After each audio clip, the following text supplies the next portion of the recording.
All right, welcome back to the deep dive. Ready to dive into a real head-scratcher of an archaeological mystery.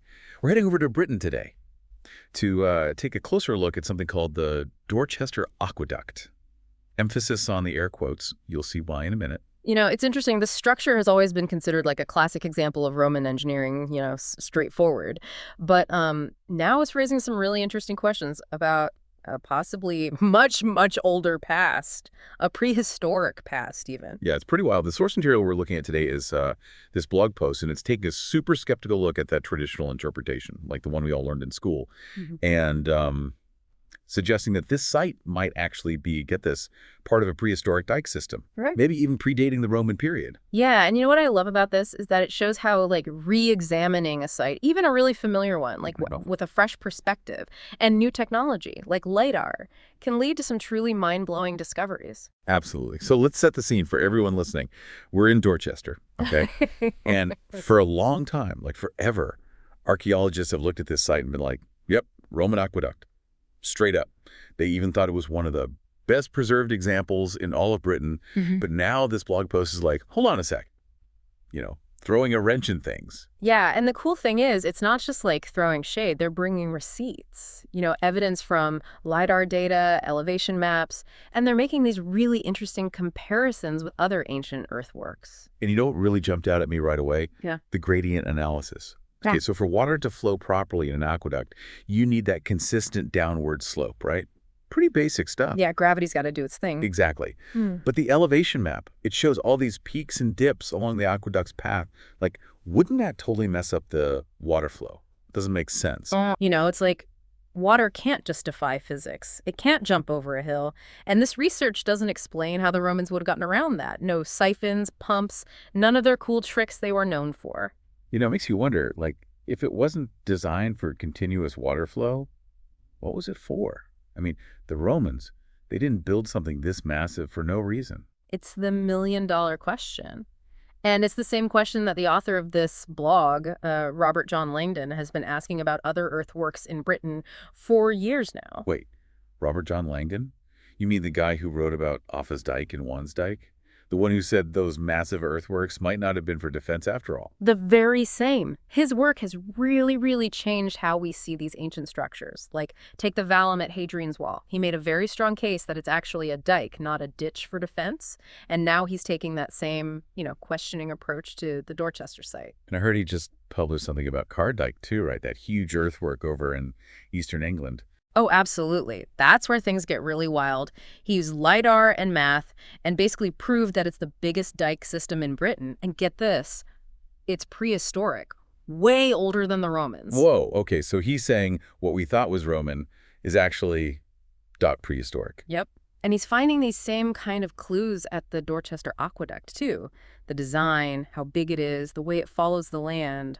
All of that screams prehistoric. Okay, my mind is officially blown. So if it's not a Roman aqueduct, what is it? What was it built for? Well, Langdon's theory is that Dorchester, like Cardyke, might have been part of this huge prehistoric dike network. Maybe they used it to move stuff around or manage resources. Okay, wait. Before we go too far down that rabbit hole, let's go back to the aqueduct for a sec. Even if we ignore that whole gradient problem, did this thing even carry enough water to make it worthwhile? Ah, that's the thing. The research mentions this 1 meter wide section. Sounds impressive, but they don't tell us how much water it could actually move. And they don't compare it to other water sources the Romans had, like the River Frome, which is, right there. It seems weird, right? Like, why go through all that effort to build this complex system when they had easier options? The Romans, they were all about practicality. I know, right? You'd think they'd pick the simplest solution. So this just adds to the idea that maybe it wasn't what we thought it was. Okay, so we've got this funky gradient, questionable water volume, and a design that's looking more and more prehistoric. What else is Langdon saying? Oh, he points out something else that's really strange. The aqueduct doesn't go in a straight line. It kind of meanders along the hillside. Not typical for the Romans at all. Huh, yeah. They loved their straight lines, didn't they? Like those Roman roads, straight as an arrow. Efficient. Exactly. They were all about efficiency. So this meandering design, it just stands out. It's more like what we see with prehistoric earthworks, which often just followed the lay of the land, Okay, I'm starting to see the picture here. So maybe, just maybe, what we're looking at isn't some grand Roman-engineered aqueduct, Hmm. but something much older that the Romans maybe repurposed later on. But what for? Well, that's where things get even more interesting. Remember all those quarry pits we mentioned?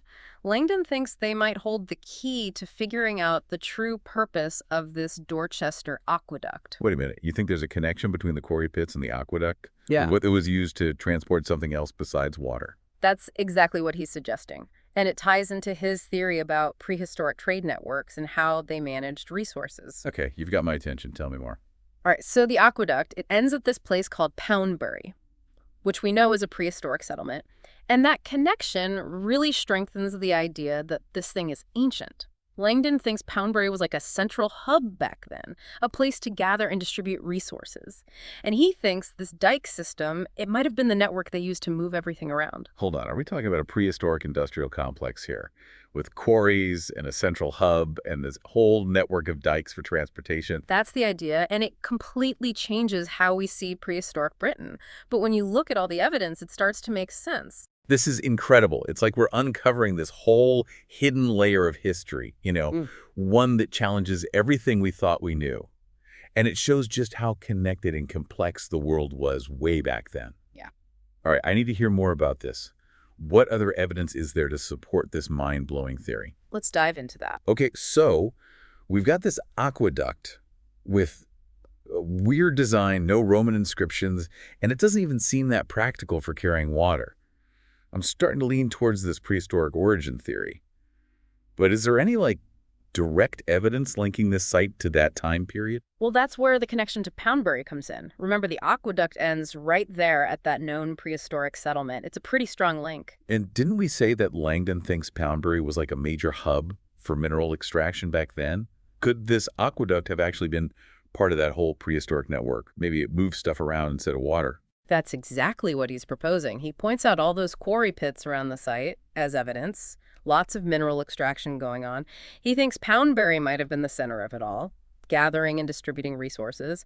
And the dike system, well, that was their transport network. So instead of Roman engineers channeling water to Dorchester, we're picturing, prehistoric Britons hustling and bustling, moving quarried materials along these dikes. It's a totally different scene, and it shows just how complex and organized those prehistoric societies might have been, way more than we thought. It's amazing to think about the kind of engineering skills and know-how they must have had to build something like this. It really changes how we view prehistoric people, doesn't it? For sure. It suggests they were capable of so much more than we've given them credit for. Maybe we've underestimated them all along. So we're talking about a total shift in perspective here, not just a functional reinterpretation. We might be looking at a prehistoric monument, something the Romans maybe adapted or changed centuries later. That's right. And the blog post also brings up another point. The Romans, well, they love to leave their mark. They put inscriptions on everything they built. Temples, bathhouses, even their aqueducts. Yeah, like a big Romans were here sign. Exactly. It was all about showing off their power and, keeping good records. But this Dorchester aqueduct, it's got no inscriptions. Not a single one. It's like it's missing that Roman stamp of approval. That is strange. If they built it, why wouldn't they brag about it? It's another thing that doesn't quite add up. It definitely raises questions. And it makes you wonder, if we can't rely on inscriptions, how do we really know how old this thing is? Right. Just finding Roman stuff nearby doesn't automatically mean the Romans built the structure itself. Right. It's like you could find a modern coin in a medieval castle. Doesn't mean the castle was built in the 21st century. Exactly. Langdon suggests we need to broaden our approach. Look beyond just artifacts. We should consider the design, how it fits into the landscape, and most importantly, how it aligns with known prehistoric features. Remember, he's found these alignments in other dike systems, like they often follow ancient shorelines or natural features. And if the Dorchester Aqueduct lines up with those kinds of things too. Well, that points to a prehistoric origin, regardless of whatever Roman stuff might be lying around. Okay, so we've got the design, the missing inscriptions, and now this whole alignment idea. It's a pretty convincing case. But didn't we say there was also a blog post suggesting the Romans didn't even need an aqueduct in Dorchester? Yes, they had the river from right there, plus they probably had wells. Langdon dug into the historical context, looking at Roman engineering practices in the area. So he's not just looking at the structure itself, he's considering the bigger picture. Exactly. And what he found is that the Romans, they were practical, efficient. They wouldn't have built something like a huge aqueduct if they didn't absolutely need it.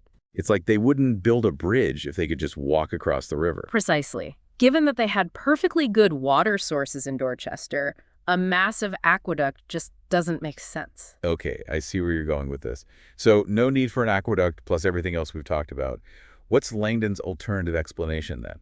It all goes back to Poundbury. Remember that prehistoric settlement where the aqueduct ends? Yeah, the potential hub for mineral extraction. Right. And Langdon points to all those quarry pits near the site as more evidence. He thinks Poundbury was the central spot for gathering and distributing resources, and the dike system was their way of connecting everything. So like quarried materials moved along these dikes from the pits to Poundbury for processing or trading. Exactly. It suggests a much more complex and interconnected prehistoric society than we imagined. This is blowing my mind. We're talking about a potential prehistoric industrial complex. It challenges everything we thought we knew about the past. It really does. It highlights the potential for complexity and ingenuity in prehistoric societies that we might have missed before. I'm completely on board with this theory, but I'm guessing not everyone is. What do people who disagree say? The blog post acknowledges that there will be pushback. It's a big change from what we've always believed. Yeah, it's hard to let go of those old familiar stories even when new evidence comes along. Absolutely. But the blog post says, that's okay. Skepticism is part of the process. It's how we get to a better understanding of the past. So instead of shutting down the skeptics, they're inviting them to join the conversation, to look at the evidence with an open mind. I like that. Me too. It's about being curious and open to new ideas, even if they challenge what we thought we knew. Okay, so the blog makes a good case, but they admit they need more research to prove it. What kind of research are they talking about? They recommend a mix of traditional archaeology and new technology, like doing more excavations at the site, especially around Poundbury and those quarry pits. So digging deeper, literally, to find more clues about the structure's age and purpose. Exactly. And they also suggest analyzing the soil along the aqueduct's path. What could the soil tell us? Soil can hold secrets about past activity, almost like fingerprints. If the soil shows signs of mineral deposits, it would back up the theory that the dike was used to move materials from those quarries. Wow, that's fascinating. Like forensic science for archaeology. We can analyze the soil to see what was moved, where it came from, how it was processed. It's an incredible field, and by combining that with other techniques like LIDAR and ground-penetrating radar, we can get an even more detailed picture of the site and its history. It's like we're detectives putting all these clues together to solve this ancient mystery. And as we piece it together, we're not just learning about the past, we're also learning how to look at the world differently, how to reinterpret things and be open to new discoveries. This whole deep dive has really made me think. It's like we're only just beginning to understand the true story of this site. It's exciting, isn't it? This aqueduct, we thought it was one thing, but now it's sparking all these new questions about prehistoric Britain and what they were capable of. Okay, well, this has been an amazing deep dive. Thank you so much for joining us today. It was fascinating. Yeah, thank you for having me. And to everyone listening, thanks for joining us on this incredible journey. We hope you've enjoyed it. Keep questioning, keep exploring, and who knows, maybe you'll be the one to uncover the next big revelation about our prehistoric past.